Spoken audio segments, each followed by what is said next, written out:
Bismillahirrahmanirrahim. Alhamdulillahi Rabbil Alamin.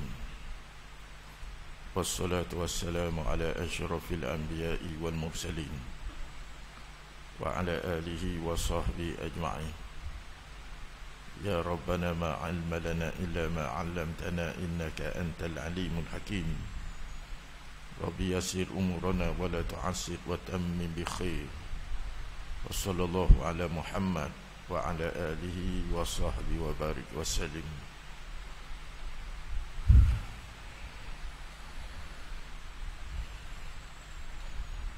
Yang saya kasih Tuan Imam dan semua kaki tangan masjid, pengurusi serta semua ahli jawatan kuasa, muslimin, muslimat, tuan-tuan, puan-puan yang Allah Ta'ala kasih dan Allah Ta'ala sayang sekalian. Alhamdulillah, kita bersyukur kepada Allah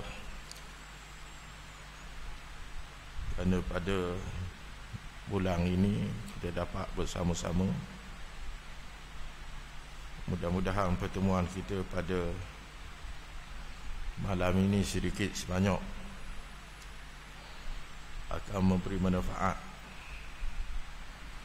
untuk kehidupan kita di dunia dan kehidupan kita di hari akhirat. Muslimin muslimat yang dirahmati Allah, pada hari ini kita melihat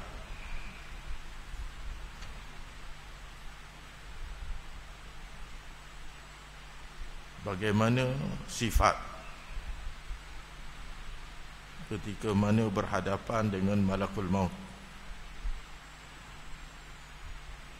Bila kita bercakap berkaitan dengan persoalan mati ini, maka tidak ada seorang pun yang terlepas daripada mati. Sama ada dia lari daripada mati, menyembunyikan diri di dalam gua-gua dan gunung-gunung yang pejam, maka mati itu pasti akan datang kepadanya. Sebagaimana disebut dalam firman Allah Ta'ala, innal mauta alladhi tafirruna minhu fa innahu mulaqikum. Mati yang kamu lari daripadanya, maka mati itu pasti akan datang kepada kamu. Walaupun lari dalam gunung, dalam piramid dan sebagainya, bahkan penuh di zaman Nabi Allah Sulaiman alaihi salam, orang minta pindah daripada Palestin ke negeri China. Selepas dia bermimpi, dia mati, maka dia minta Nabi Allah Sulaiman hantar dia ke negeri China, pasal nak lari daripada mati. Akhirnya Nabi Allah Sulaiman hantar dia ke negeri China, dan sampai negeri China, malaikat Israel dah tunggu di negeri China. Jadi tak semestinya kita duduk di gong, kita akan mati di gong. Boleh jadi kita akan mati tempat yang lain daripada tempat kita dilahirkan. Nabi dilahirkan di Mekah, tetapi Nabi wafatnya ialah di Madinah. Kita tak tahu mati di mana, tapi mati itu pasti akan mati bila tempohnya telah ditetapkan oleh Allah. Mana dia, tempoh saya, tempoh tua-tua ni dah ada belaka dah. Berapa umur, berapa, di mana tempat mati, maka semua dah ditentukan oleh Allah Ta'ala. Jadi saya dah banyak kali sebut, mati ni bukan kerana sebab tua, mati juga bukan kerana sebab sakit. Mati kerana sebab siapa ajar. Dan ajar ni dia tak tunggu tua. Kalau muda dah sampai ajar, mati juga. Tak sakit pun, tak pernah masuk ward, tak pernah masuk hospital, Dan tidak ada sejarah dia ni ada penyakit-penyakit yang kronik. Tiba-tiba kita terima WhatsApp, Pak Loh mati dah. Jadi orang tertanya-tanya pasal apa Pak Loh ni mati, dia sakit apa, sakit jantung ke apa. Pasal tak pernah dengar Pak Loh ni mati, tak pernah sakit. Jawapan dia sampai ajar tu je lah. Fa idza jaa ajaluhu la yastakhiruna sa'atan wa la yastaqdimun. Mana dia kalau kita duduk dalam surga masjid hari ni dah sampai ajar, maka matilah kita malam ni. Cuma diberi peringatan oleh Abdullah ibn Umar radhiyallahu anhuma, iza asbahta fala tantaziril masa wa iza masaita fala tantazir sabah khudh hayatika qabla mauti. Bila Allah Ta'ala buka peluang kamu bertaubat dan melakukan kebaikan di waktu pagi, maka jangan kamu tangguh untuk buat petang. Maknanya kalau Allah Ta'ala buka peluang di waktu pagi supaya kita buat benda-benda baik, kerja-kerja taat, maka jangan tangguh nak buat waktu petang. Kalau Allah Ta'ala buka waktu petang, maka jangan tangguh nak buat pagi esok. Kerana boleh jadi hak kita tangguh waktu yang kita nak tangguh, itulah ajal kita. Jangan gini tuan-tuan, kita duduk masjid comel dah, solat maghrib berjemaah, Allah Ta'ala susung lepas solat maghrib ada majlis tazkirah ilmu. Kita pun kata esok ada juga, esok ada lagi majlis ilmu ni, tak tunggu malam ni. Maka kita pun balik cadang nak mari solat isyak, tapi tak sampai solat isyak. Rupanya ajar kita tadi ialah di antara maghrib dan isyak. Jadi jangan kita duduk seka kita hidup lagi kat gini.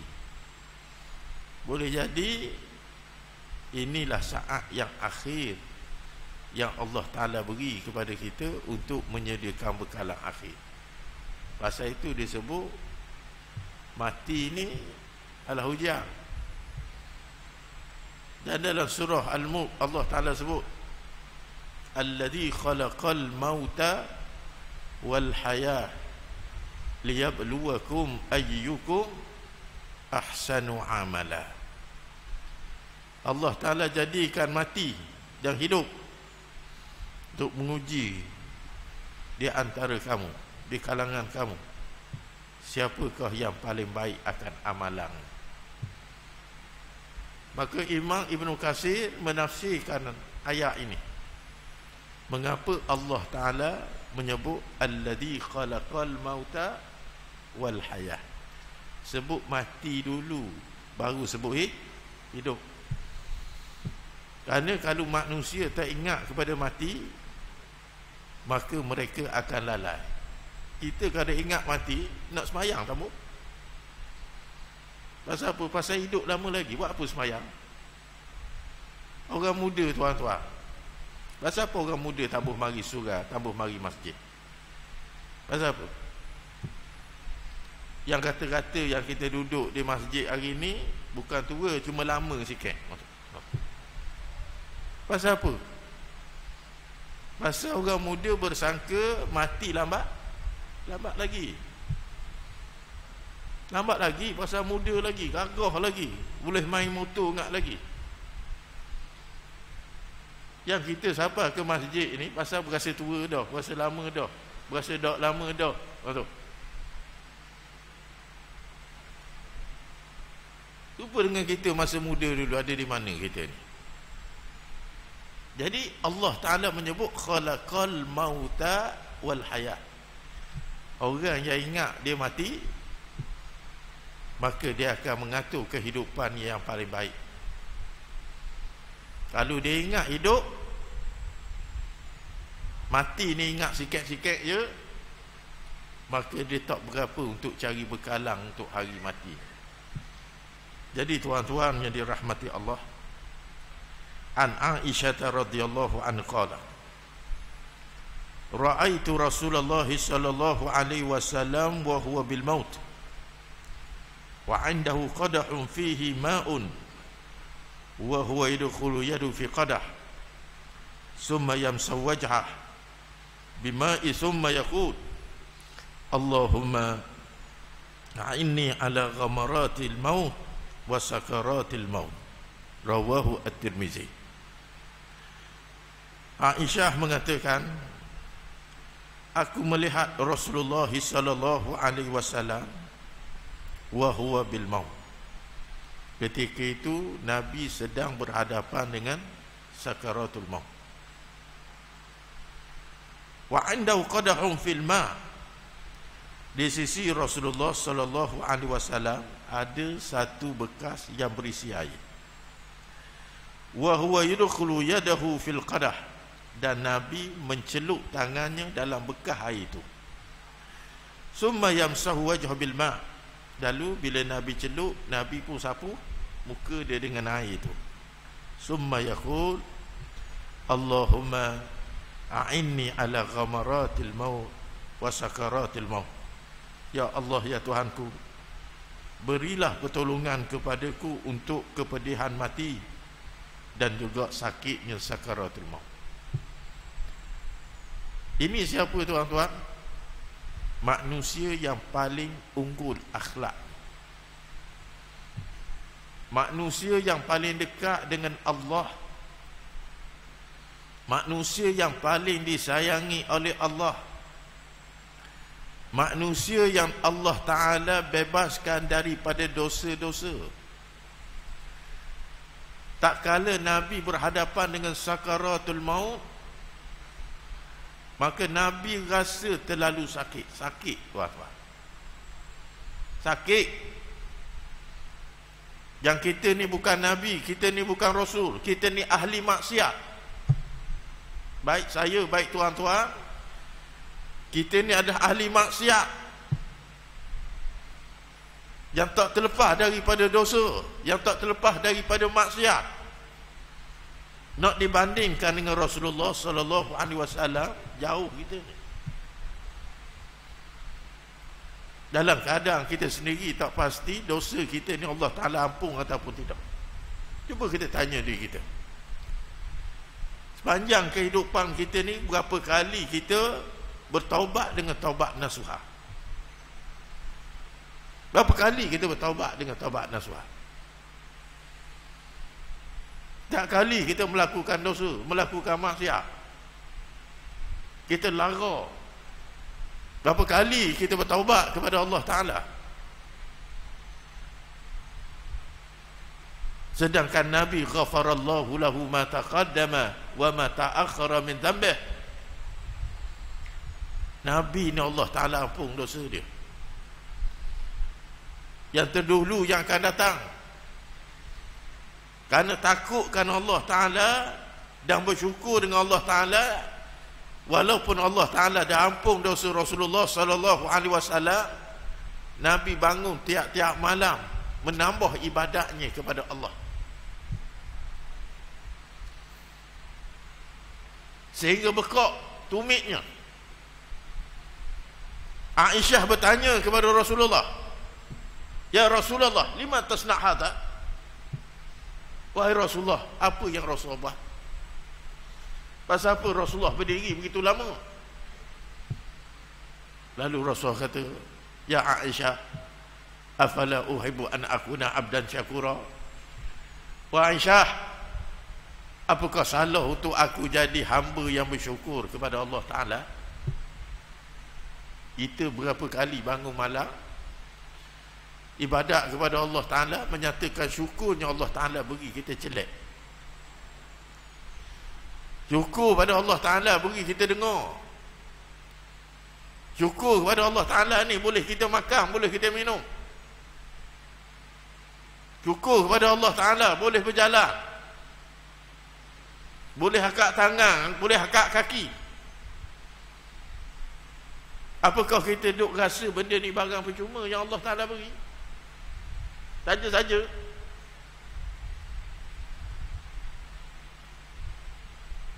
Cuba Allah Ta'ala halang perut kita daripada makan sehari saja. Nak telan makanan tak boleh. Agak-agak apa jadi kita hari ini? Ataupun Allah Ta'ala tahan hidung kita ni tak boleh nak bernafas 10 minit.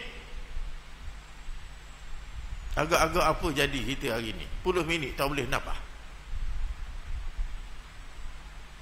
Kalau takat sesama tu dah kita rasa rimak, tak boleh nak nafas. Hari ni boleh bernafas, tarik nafas, lepas nafas, tarik nafas, lepas nafas. Apa yang kita buat untuk tanda syukur kepada Allah Ta'ala? Sedangkan wa in ta'uddu ni'matallah la tuhsuha. Kalau nak hitung nikmat Tuhan beri pada kita ni tuan-tuan, tak terhitung kita ni.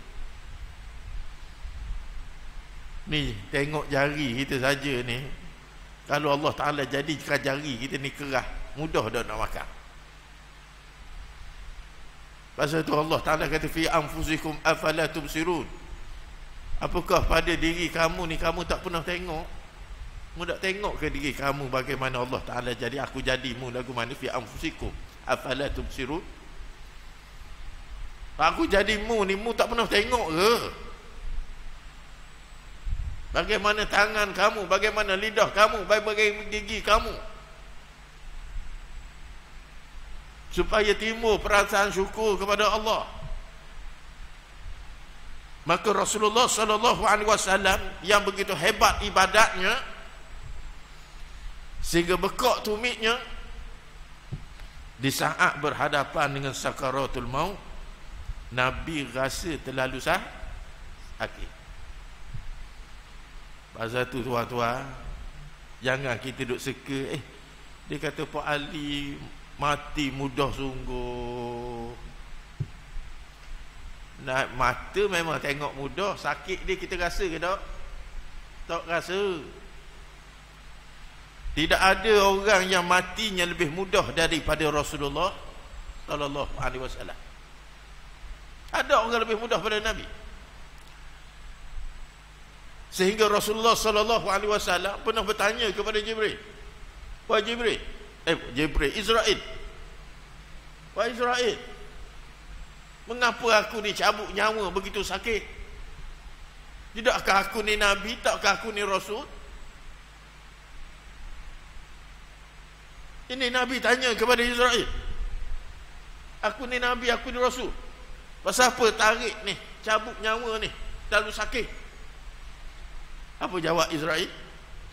Wahai Muhammad, kerana engkau Nabi dan Rasulah, aku diperintahkan mencabut nyawamu paling perlahan di kalangan manusia. Itu pun Nabi rasa sakit ni, sehingga Nabi berdoa, Allahumma a'inni ala ghamaratil maut. Ya Allah, tolong aku di dalam menghadapi kesukaran kematian ini. Ini tuan-tuan yang dirahmati Allah. Kau kita ni dah tahu. Kalau orang hok mati tu boleh cerita kepada kita di saat dia dicabut nyawa, boleh jepuk mari surah, mari sejik, beri ceramah kepada kita lagu mana dia dicabut nyawa. Agak-agak tak ada seorang di kalangan kita sanggup buat maksiat. Tapi tak mungkin orang mati akan dihidupkan balik dalam dunia yang nyata. Tapi dia tetap hidup.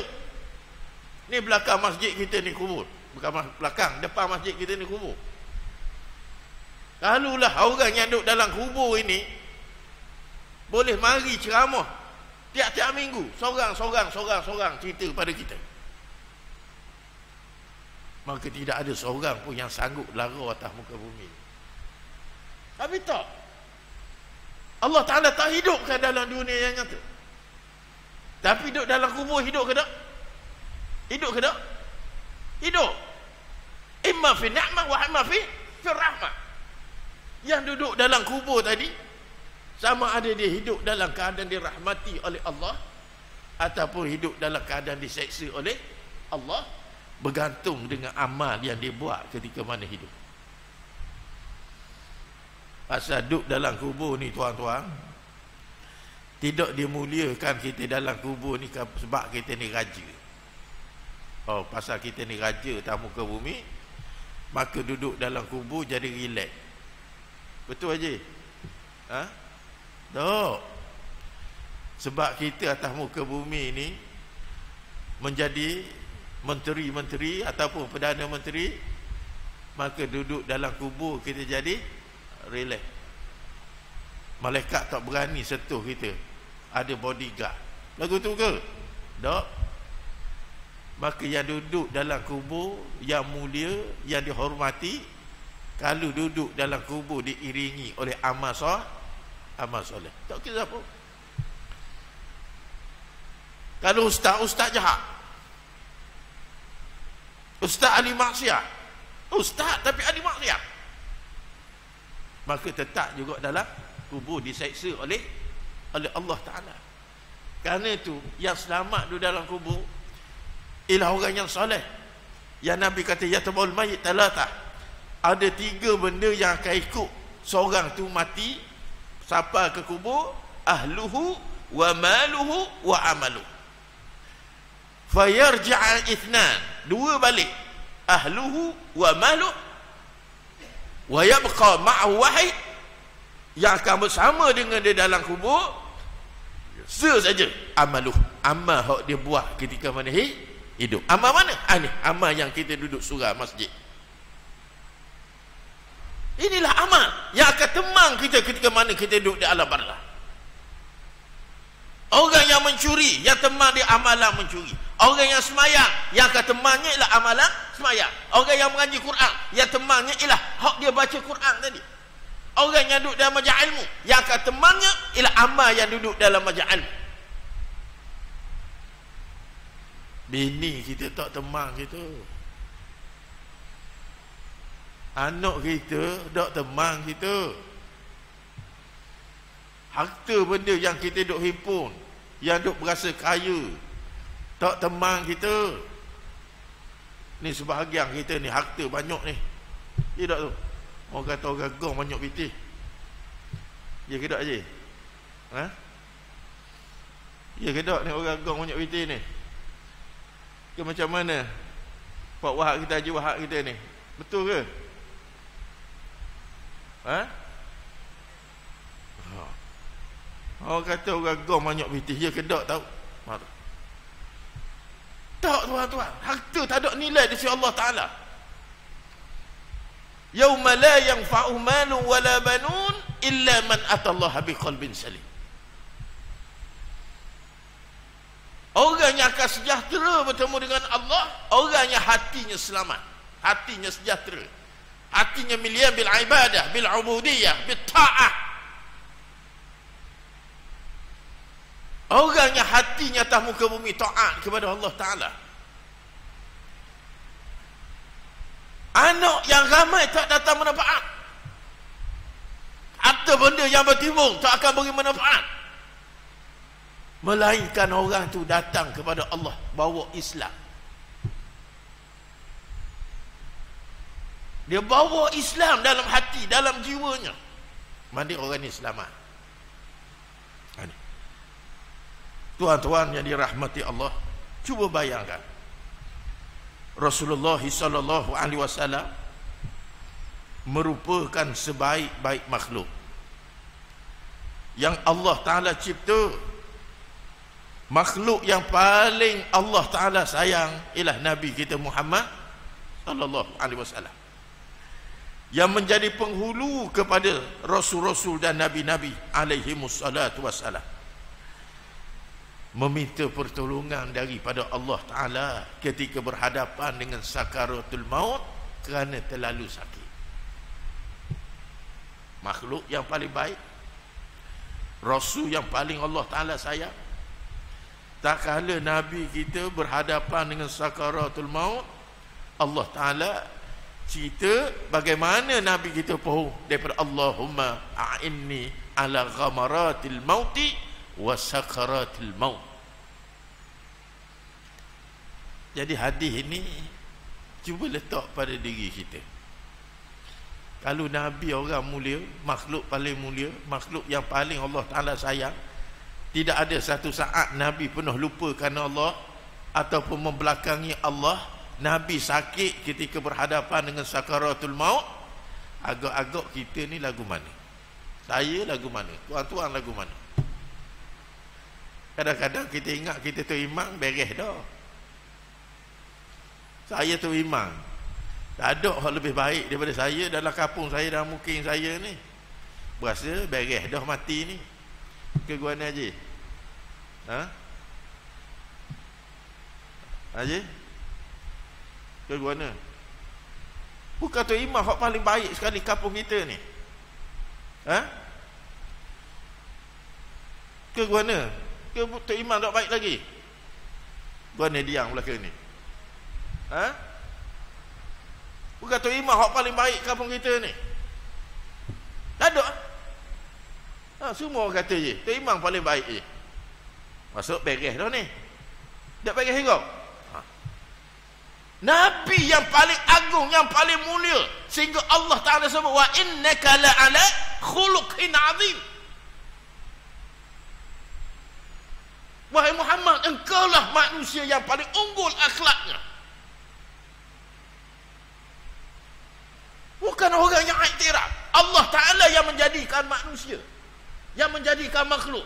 Rabbul Alamin mengatakan wa innaka la'ala khuluqin azim. Kamu hai Muhammad, orang yang paling unggul akhlak. Bayangkan Nabi SAW, tuan-tuan, beristighfar kepada Allah berapa kali sehari? 73 kali. Dalam riwayat yang lain mengatakan 103 kali sehari. Kita berapa kali sehari, tuan-tuan? Baik saya, baik kita semua ni berapa kali sehari? Kita ni berapa kali sehari muhasabah? Tak perlu nak beri jawapan kepada saya atau kertas setelah saya 7 kali, saya 4 kali, saya 40 kali. Masing-masing tahu perbuatannya tanpa menipu siapa-siapa. Nabi yang 100 kali rasa sakit berhadapan dengan kematian, sedangkan Nabi 100 kali, 103 kali, 73 kali beristighfar kepada Allah. Lailan wa nahara. Tiba-tiba ketika mana berhadapan dengan sakaratul maut, Nabi mengatakan Allahumma a'inni ala ghamaratil mauti wa sakaratil maut. Lihat ni, kenapa tuan-tuan nak cerita kepada kita mati ni terlalu sakit. Sakit. Disentak ketika mana dicabut nyawa, tak dapat dibayangkan. Kita kepik pintu dah kan nak sakit dah. Sakit. Hari ni nak cerita kepada kita sakit mati. Apatah lagi kita ni ahli ataupun umatnya yang sentiasa melakukan dosa. Hari ni, hari ni, hari Ahad ni, nak sampai ke maghrib ni berapa orang dah kita tipu? Nak sampai ke maghrib ni berapa orang dah kita tipu? Banyak mana dah kita nawak? Takkan hari ni dah nawak seorang orang kita ni?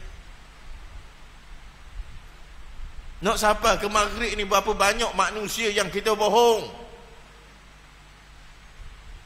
Tadi semayang asar tadi pukul berapa? Ha? Gopak. Gopak dah masuk lagi, dah sah semayang asar. Mayang maghrib pukul berapa? Alhamdulillah, saat berjemaah. Mayang asar 6.30, Alhamdulillah semayang lewat. Zuhur 2 minit lagi nak asar. Subuh pukul 8. Pukul 8 semayang subuh. Pasal apa? Pasal jamuk dengan duha, ustaz. Tiba-tiba ini, cuba bayangkan hari ini tuan-tuan, kalau Allah Ta'ala cabut nyawa kita hari ini ni. Kalau Allah Ta'ala cabut nyawa kita hari ini, ajar kita hari ini, selepas daripada Isyak hari ini, agak-agak di manakah jalan yang akan kita tuju? Imma fil jannah wa imma fil nar. Tak ada wahadainahun najdain. Lepas seorang tu mati, jalan dia hanya ada dua. Wahadainahun najdain. Baik saya, baik kita semua, jalan ada dua saja orang kabur. Semua bawa ke kubur gong belaka. Tapi bila masuk dalam tu, perjalanan kita dua. Sama ada ke syurga, sama ada ke neraka. Apa yang menentukan? Amal yang kita buat. Jadi kerana itu, yang pertama, banyakkan bertaubat kepada Allah. Taubat kepada Allah. Banyakkan taubat. Walaupun rasa kita orang baik, paling baik dalam kampung, maka bertaubat dengan Allah Ta'ala. Inna Allah yuhibbu tawabin wa yuhibbu mutatahirin. Nampak? Lepas daripada kita semua ambil wuduk tadi, kita baca Bismillahirrahmanirrahim. Inna Allah yuhibbu tawabin. Apa maksud tawabin? Allah Ta'ala suka kepada orang yang sentiasa bertaubat. Itu maksud dia tawab dalam bahasa Arab. Kalau taibun, orang yang bertaubat sekali dipanggil taibun. Orang yang setiap hari bertaubat sama dengan Allah Ta'ala, maka dipanggil tawab. Walaupun dia rasa tak bersalah, hari ni tak bersalah, hari ni duduk di rumah je, duduk dalam rumah, tak keluar rumah, tak tengok orang, tak cakap orang, daripada pagi sampai petang duk mengaji Quran semayang, mengaji Quran semayang, mengaji Quran semayang, mengaji Quran semayang, mengaji Quran semayang. Mari semayang maghrib, duduk dalam kuliah pula ni, tak keluar lagi. Lepas ni solat Isyak, lepas balik Isyak sama pula mengaji Quran ni.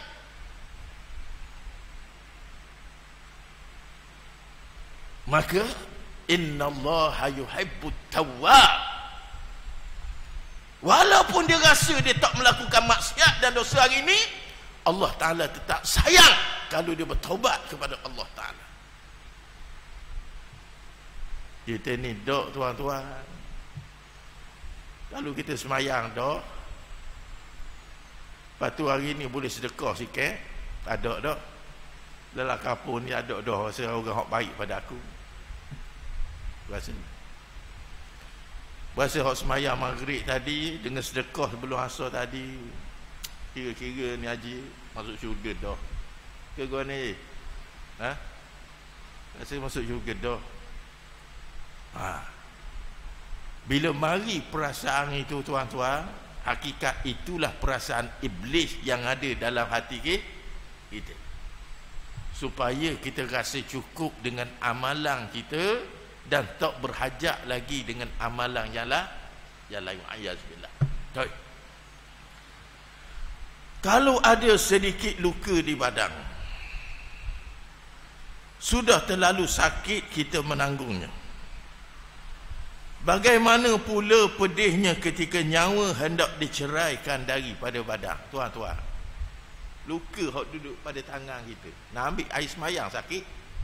Tidak tu. Ada luka sakit. Bagaimana roh dan jasad ini ketika mana dipisahkan? Bayangkan. Kita duduk saja tuan-tuan. Cuba ambil sari, soyok kulit kita ni daripada isi dia. Duduk saja kah? Belah-belah tunggu ngorek, belah-belah tunggu asar. Cuba terang soyok kulit kita daripada isi dia. Sakit ke tak? Sakit ke tak? Itu dah sakit. Sakit. Ini bagaimana roh dan jasad yang duduk sekali sebati, roh dan jasad tiba-tiba dipisahkan. Nak dibayangkan sakitnya tak mampu dibayangkan. Sehingga Nabi SAW sendiri tak mampu nak cerita bagaimana sakitnya. Maka Kalaulah luka saja dah pedih rasanya, bagaimana ketika mana ruh dipisahkan daripada jasadnya? Masya Allah. Okey. Satu hari tuan-tuan, saya pergi ziarah. Ada seorang budak ni, dia kena api. Jadi sebahagian tubuhnya ni habis dah. Habis kulit dia. Maka terpaksa kulit yang terbakar tadi dengan daging dia sekali, makna dia doktor kena kikir. Pasal nak tok kulit baru ni. Kulit baru pun ambil daripada tubuh dia juga. Kikir tu dah bius dah. Bukan ambil kikir. Kikir dah bius. Pengsang budak ni. Ni dalam keadaan ni bius.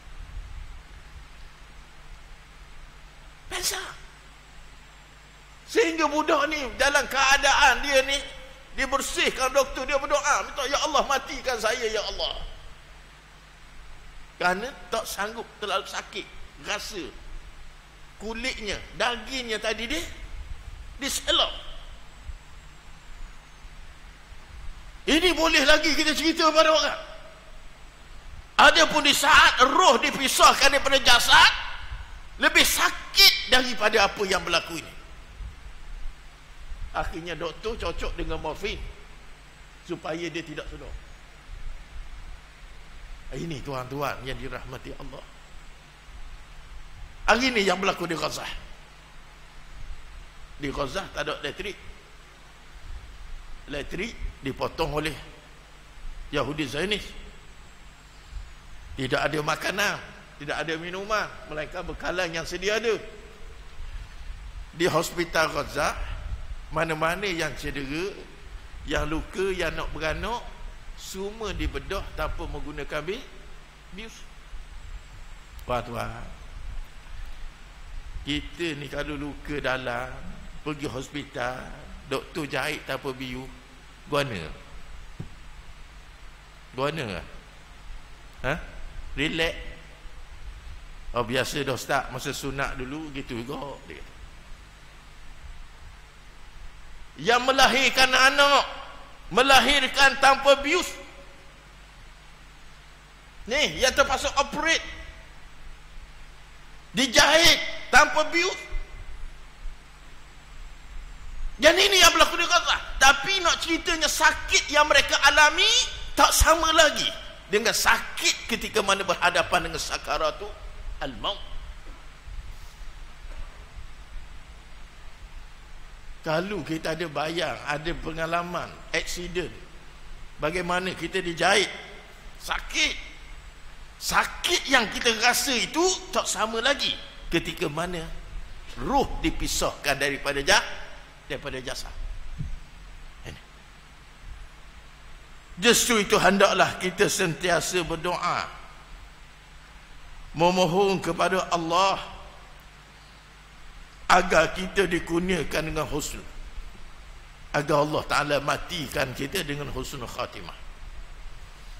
Dan sebelum daripada ini, saya pernah sebut, di antara tanda-tanda orang tu mati dengan husnul khatimah, bila kita pergi ziarah dia, kalau kita dapati dahinya berpeluh, macam orang baru main bola apa, berpeluh, orang yang peluh dahi dia, maka ketahuilah dia mati dalam keadaan husnul khatimah.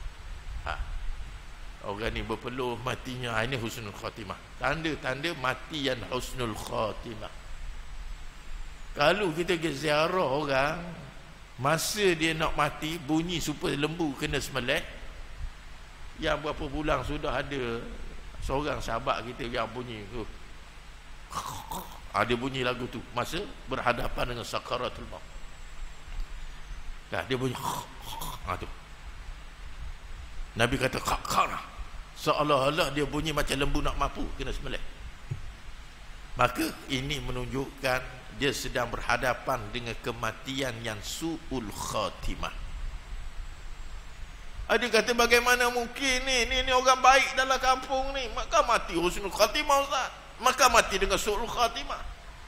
La nadri, kita kita kadang-kadang tak tahu apa amalan yang disembunyikan daripada kita.